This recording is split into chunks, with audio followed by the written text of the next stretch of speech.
সময়ের কণ্ঠস্বর ফেসবুক পেজে আপনাদের সাথে যুক্ত আছি আমি এস.এম. খোরশেদ। দাঁড়িয়ে রয়েছি জামালপুর জেলার দেওয়ানগঞ্জ উপজেলার বাহাদুরাবাদ ইউনিয়নের চর বাহাদুরাবাদ এলাকার। আমার পেছনে যে দৃশ্যটি দেখতে পাচ্ছেন, দীর্ঘ এক যুগ আগে ছোট্ট একটি ব্রিজ নির্মাণ হয়েছিল এবং পরের বছরই বন্যা এসে সেই ব্রিজটিকে স্রোতে ভেঙে যায়, ফলে একটি খালে পরিণত হয়।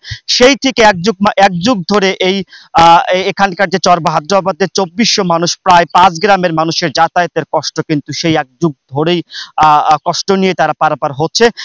নেই কোনো খেওয়া, নেই কোনো ব্রিজ, যার কারণে খালে যে যার মতো করে আসলে পারাপার হচ্ছেন এই রাস্তাটি। আপনাদের একটা জানিয়ে রাখি যে 3 থেকে 4 বছর আগেই একটি রাস্তা নির্মাণ হয়েছে শুক্কুরে বাজার থেকে বাহাদুরাবাদ খেওয়া ঘাট পর্যন্ত। সেই বাহাদুরাবাদ খেওয়া ঘাটের থেকেই আসলে যে শুক্কুরে বাজারটি রয়েছে, সেই শুক্কুরে বাজারের পাশে কিন্তু এই খালটি, এই খালে পরিণত হওয়ার পরেই এখানকার মানুষের যে কষ্টের লাঘব, তারা চিকিৎসা নিতে পারছেন না এবং শিক্ষার্থীরা স্কুলে যেতে পারছে না। পাশেই রয়েছে শুক্কুরে বাজার এবং তার পাশেই রয়েছে চর বাহাদুরাবাদ সরকারি প্রাথমিক বিদ্যালয়, একটি ক্লিনিক রয়েছে এবং এপারে অর্থাৎ খালের এপারে রয়েছে একটি আশ্রয় কেন্দ্র এবং আশ্রয়ে এখানকার যে বন্যা কবলিত এলাকা, এখানকার মানুষের বন্যার সময় সেই আশ্রয় কেন্দ্র গিয়ে তারা আশ্রয় নিয়ে থাকেন। কিন্তু বন্যার সময় যখন এই খালটি পারাপার হতে হয়, তখন তাদের গৃহপালিত পশু পাখি সহ কিন্তু ওই আশ্রয় প্রকল্পের স্থানে যেতে পারেন না।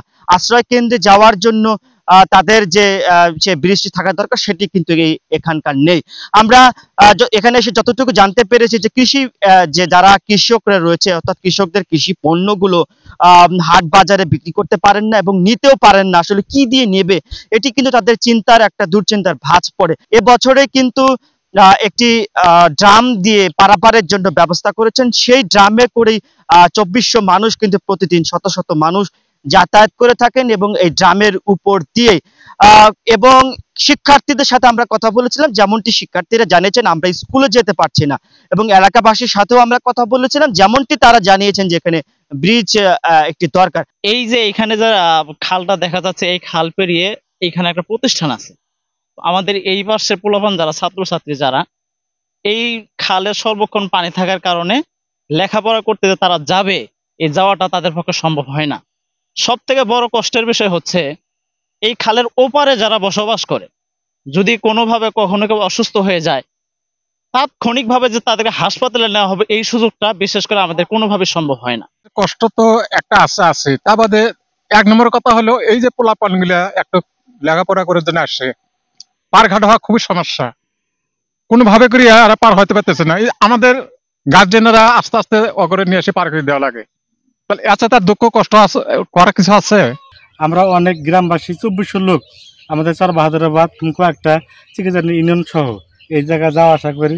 আপনার এখান থেকে বাহাদুরাবাদ ঘাট অনেক কষ্ট আছি।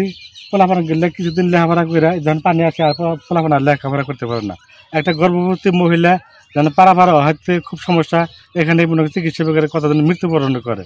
আমরা এই ব্রিজটা হইলে পড়া 2400 লোক অনেক উপকৃত হবো। প্রায় 4-5 হাজার লোক এদিক দিয়ে যাতায়াত করে ওপার থেকে। বিশেষ কথাটা হলো যে গর্ভবতী যখন হয়, একটা মেয়ে যখন গর্ভবতী অথবা অসুস্থ হয়, এই লোকটাও অসুস্থ হলে যে আমরা এই খালটার ভিত্তিতে পার করে যে কোনো ক্লিনিং এ নিয়ে যাব, এই সমস্ত আমাদের হয় না। প্রশাসনের আবেদন করতেছি, ভাই যে কোনো প্রকারই হোক আমাদের এই ব্রিজটা করে দিতে হবে, নাহলে আমরা খুবই ভোগান্ত। যেমনটি বলছিলেন এই ইউপি সদস্য। আমার কাছে এখানে এই ছিল এখানকার সর্বশেষ খবর। সময়ের কণ্ঠস্বরে আপনাদের সাথে যুক্ত ছিলাম আমি এস.এম. খোরশেদ, দেওয়ানগঞ্জ, জামালপুর।